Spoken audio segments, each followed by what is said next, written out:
हम एक दूसरे से कुछ कहना चाहते हैं, सुनाई किसी को नहीं पड़ रहा है, तो बहुत सारे मेरे भाइयों बहनों को लगता है कि यार बताओ ऐसा कर रहा है। गांधी जी अंग्रेजों के एजेंट हैं। जिसको आप 6 देखते हैं उसको सामने वाला 9 देखता है कि तुमने मेरे भेड़ की टांग तोड़ दी।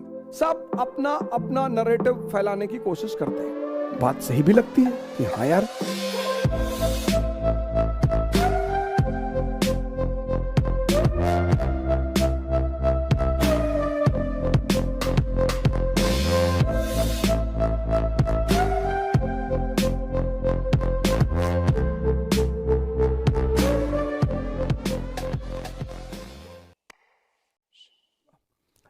अब इतिहास एक ऐसा सब्जेक्ट है, हिस्ट्री। आज मैं थोड़ा इस विषय के बारे में आपसे चर्चा करूंगा। अब हिस्ट्री दुनिया का एकमात्र विषय है जिसको पढ़ाने में सबसे ज्यादा खतरा है। अब साइंस में न्यूटन का लॉ है तो है, उसमें क्या बदलोगे, लेकिन ह्यूमैनिटीज के जो सब्जेक्ट्स हैं, खास विशेषकर हिस्ट्री, उसमें एक वर्ड होता है पर्सपेक्टिव।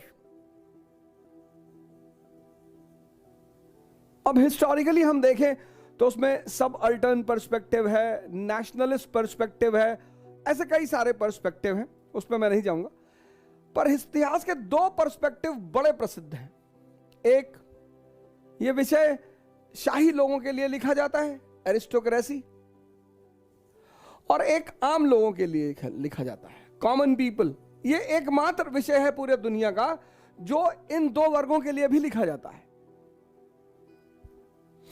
क्योंकि इसके नरेटिव को बनाकर जनमानस में एक विचारधारा तैयार की जाती है।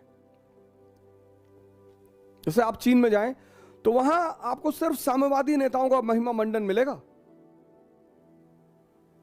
साम्यवाद, कम्युनिज्म। आप पाकिस्तान में जाएं, ऐसे आप दुनिया के किसी भी देश में जाएंगे तो वहां की जो विचारधारा होगी वहां की सरकार पर आधारित होगी। ये हर जगह होता है, कोई ऐसा नहीं है किसी एक जगह होता है, ये सारी जगह होता है। सब अपना अपना नैरेटिव फैलाने की कोशिश करते हैं। अब जैसे एक एग्जांपल मैं आपको देता हूं कि गांधी जी की एक घटना है, बड़ा छोटी सी। 5 फरवरी 1920 में उन्होंने नॉन कोऑपरेशन मूवमेंट शुरू किया, असहयोग आंदोलन। 5 फरवरी 1922 चौरी चौरा का कांड हुआ। 22 पुलिस वाले और पुलिस थाने को जला दिया गया। अब 22 पुलिस वाले और पुलिस थाने को जलाना, यह सरकार पर हमला है। अब जैसे ही सरकार पर हमला हुआ, सरकार पर अगर आंदोलनकारी हमला करेंगे तो सरकार तो पलटकर रिटेलिएट करेगी। तो गांधी जी ने एक बड़ा श्रेष्ठ कदम लिया कि जैसे ही यह हमला हुआ उन्होंने असहयोग आंदोलन को रोक दिया। वो सरकार के खिलाफ नहीं लड़ रहे थे, सरकार उनकी दुश्मन नहीं थी। जैसे ही यह हमला हुआ, वैसे तो हिंसा प्रिंस चार्ल्स के आगमन पर भी हुई मुंबई में, लेकिन आंदोलन नहीं रुका।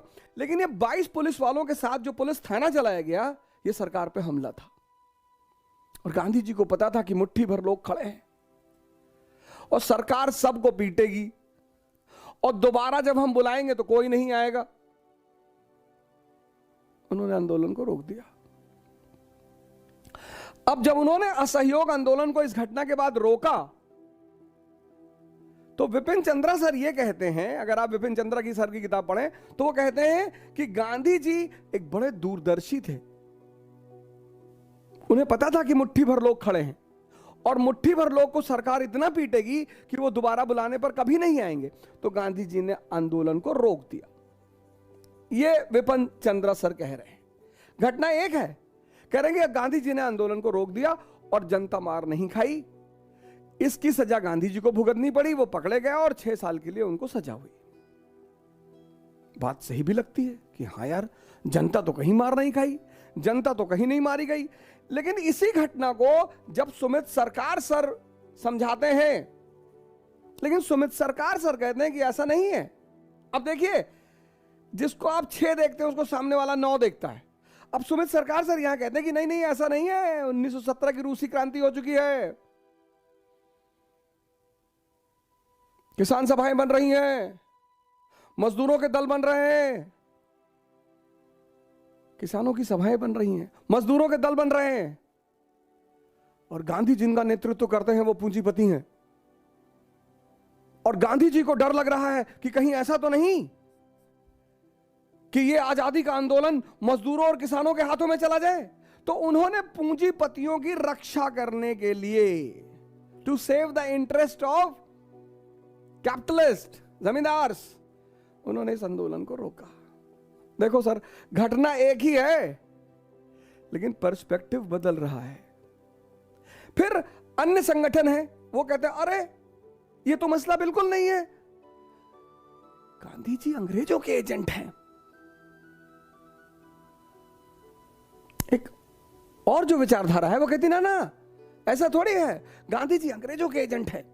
जब भी जनता सरकार से त्रस्त होती थी वो जनता को आवाज लगाते थे, उसको खड़ा करके उसका सारा गुस्सा बाहर निकलवा देते थे, फिर आंदोलन खत्म करके वापस भेज देते थे। एक पर्सपेक्टिव ये भी है कि गांधी जी सरकार के एजेंट थे। जब भी जनता सरकार से गुस्से में भर जाती थी वो जनता को बुलाते थे, और जब जनता का गुस्सा शांत हो जाता था तो उसे वापस भेज देते थे। अब एक घटना के 3 पर्सपेक्टिव। अब सवाल यह है कि जो आदमी आपको वीडियो डाल रहा है वो किस पर्सपेक्टिव से दिखाने की कोशिश कर रहा है। हम तो भैया सिविल सर्विस को पढ़ाने वाले लोग हैं, ये सरकार की किताबें हैं, ये सरकार की किताबें हैं NCERT। अब इस किताब में सरकार ने लिखवाया कि औरंगजेब, पेज नंबर 322, यह किताब है NCERT। अब सरकार ने लिखवाया कि औरंगजेब के शासनकाल के उत्तरार्ध में हिंदू सरदारों की संख्या धीरे धीरे बढ़ती गई और एक अवस्था ऐसी भी आई जब कुल सरदारों में हिंदू सरदारों का अनुपात 1/3 हो गया। एक बार एक अर्जी में धार्मिक आधार पर एक पद का दावा किया गया था, उस पर औरंगजेब ने लिखा, धर्म के मामलों से सांसारिक मामलों का क्या दखल। ये देखिए सर, पेज नंबर 322। अब जो बच्चे IAS की तैयारी करने जा रहे हैं उनको तो हम यही पढ़ाएंगे ना। देखिए पेज नंबर 322, देखिए साफ साफ लिखा है उसने, एक बार एक अर्जी में धार्मिक आधार पर एक पद का दावा किया गया था। देखिए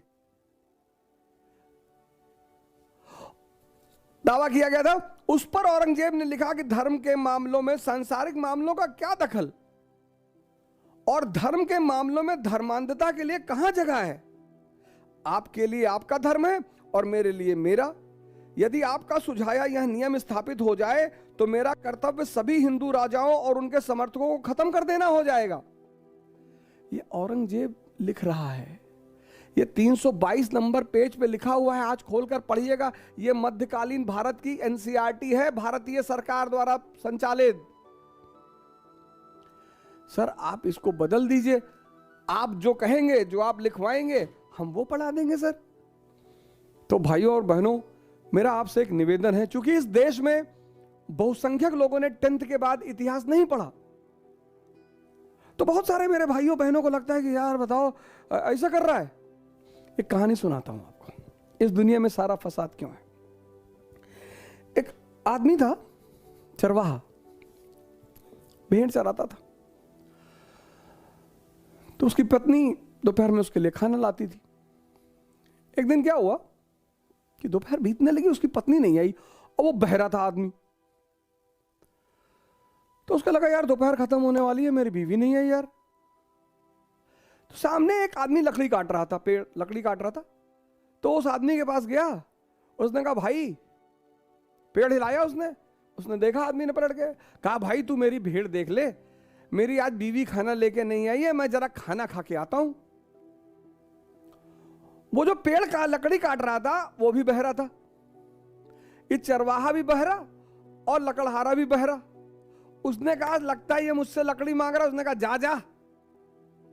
तो जब उसने कहा जा जा तो चरवाहे को लगा कि ये कह रहा जा खा के आ, ये चला गया खाना वाना खा के आया तो देखा इसकी भेड़ें चरवर रही हैं, तो उसको बड़ा खुशी हुआ। कि यार कितना बढ़िया आदमी है, देखो हमारी भेड़ों का ख्याल रखा इसने। तो उसके मन में एक बात आई कि यार बहुत बढ़िया आदमी है, क्यों ना इसको एक भेड़ मैं तोहफे में दे दूं।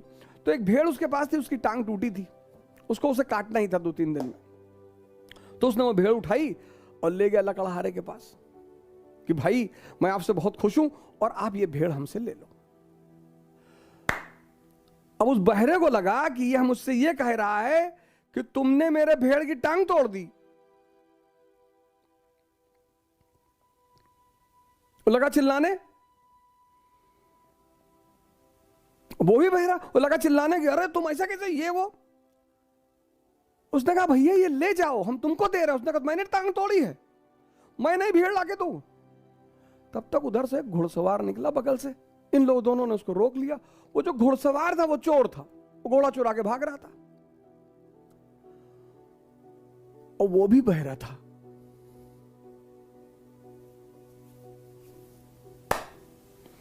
तो ये दोनों जब उसका हाथ पकड़े तो उसको लगा कि ये घोड़ा इन्हीं का है। तो उसने उन दोनों से कहा कि भैया अगर घोड़ा आपका है तो आप ले लो, हम जा रहे हैं।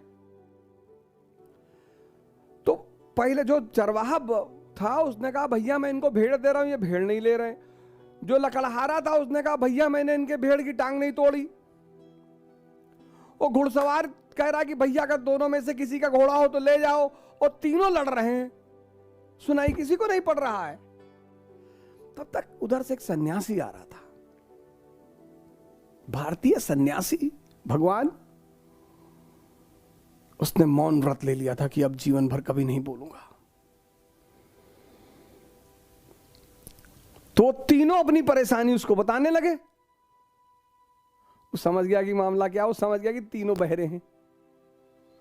तो सबसे पहले उसने घुड़सवार की तरफ देखा, उसके आंख में आंख डाली और ध्यानियों की आंख में ऊर्जा। घुड़सवार तो घबरा गया एकदम से कि लगता है सम्मोहन कर रहा है, और सम्मोहन करके अपने साथ ले आया और कूद के घोड़ा बैठा निकल गया। फिर उसने दूसरे की तरफ देखा, लकड़हार चरवाहे की तरफ। चरवाहे को लगा ये बेहोश करने के चक्कर में है हमें, चरवाहा भी भाग गया। जब लकड़हारे ने देखा कि दोनों भाग गए तो लकड़हारा भी भागा, और उस सन्यासी ने बिना बोले इस मुद्दे को सॉल्व कर दिया।